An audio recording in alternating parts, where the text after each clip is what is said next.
తిరుపతిలో క్లైమేట్ అయితే చాలా కూల్‌గా ఉంది. ఇంట్లో అయితే మష్రూమ్ ఉన్నాయి. సో, మష్రూమ్ బిర్యానీ అయితే చేశాను. రామ్‌కి మష్రూమ్ అంటే చాలా ఇష్టం. తను వెజిటేరియన్. నాన్ వెజ్ అస్సలు తినరు. ఇంకా కుక్కర్‌లో చేస్తే సింపుల్‌గా అయిపోద్ది కదా అని చెప్పి యూట్యూబ్‌లో అయితే ప్రాసెస్ చూసాను. అలాగే వదినకి కాల్ చేస్తే వదిన కూడా ప్రాసెస్ అయితే చెప్పారు. సేమ్ అదే ఫాలో అయితే అయిపోయాను. కుకింగ్ చేసేవాళ్ళు 2 టైప్స్ అయితే ఉంటారు. ఫస్ట్ టైప్ ఎలా అంటే ఒక్కసారి రెసిపీ ప్రాసెస్ చూస్తే మైండ్‌లో గుర్తుపెట్టేసుకుంటారు. సెకండ్ టైప్ ఎలా అంటే రెసిపీ ప్రాసెస్ చూస్తూ కుక్ చేస్తారు. నేనైతే సెకండ్ టైపే. ఇంకా ప్రాసెస్ చెప్తాను చూసేయండి. ఆయిల్ అండ్ ఘీ వేసుకున్న తర్వాత అందులో హోల్ గరం మసాలా, కాజు వేసి ఫ్రై చేసుకోవాలి.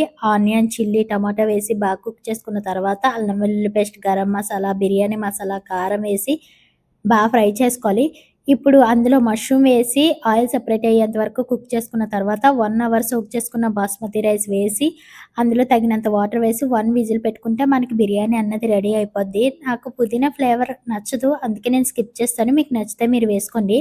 నాకు కుక్కర్ అంటే చాలా భయం. మాక్సిమం కుక్కర్ రెసిపీస్ చేయను. ఒకవేళ ఇలా చేయవలసి వస్తే అత్తయ్యనే లిడ్ అయితే క్లోజ్ చేయమంటాను. ఇంకెంత పర్ఫెక్ట్‌గా రెసిపీ చేద్దామని అన్నీ పక్కన పెట్టుకున్నా ఏదో ఒకటి మర్చిపోతాను. ఈ రెసిపీలో అయితే నేను పెరుగేయడం అయితే మర్చిపోయాను. మీరైతే వేసుకోండి. టైం చూసారు కదా! నైట్ అయితే 11:35 అయితే అయింది. అప్పుడైతే రామ ఆఫీస్ నుంచి అయితే వచ్చారు. ఇంకప్పుడైతే డిన్నర్ చేశాము. రామ్‌కైతే బిర్యానీ అయితే చాలా నచ్చింది. నాకు నచ్చింది. అసలు ఎక్స్‌పెక్ట్ చేయలేదు ఇంత వస్తదని. ఫస్ట్ టైమ్ ట్రై చేయడం కదా! ముద్ద ముద్దగా వచ్చేస్తదేమో అని చాలా భయపడ్డాను.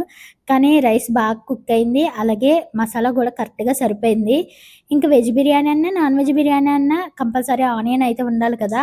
ఇంత స్పైసీ ఫుడ్ తిన్నాక మాకు కంపల్సరీ స్వీట్ అన్నది ఉండాలి. మా లైఫ్ అంతా స్వీట్ తిన్నాక హాట్, హాట్ తిన్నాక స్వీట్‌తోనే అయిపోతది. ఇంకా ఇంట్లో అయితే కాజు కట్లీ చేశాను. మూవీ చూస్తూ తినేసాం. Bye bye.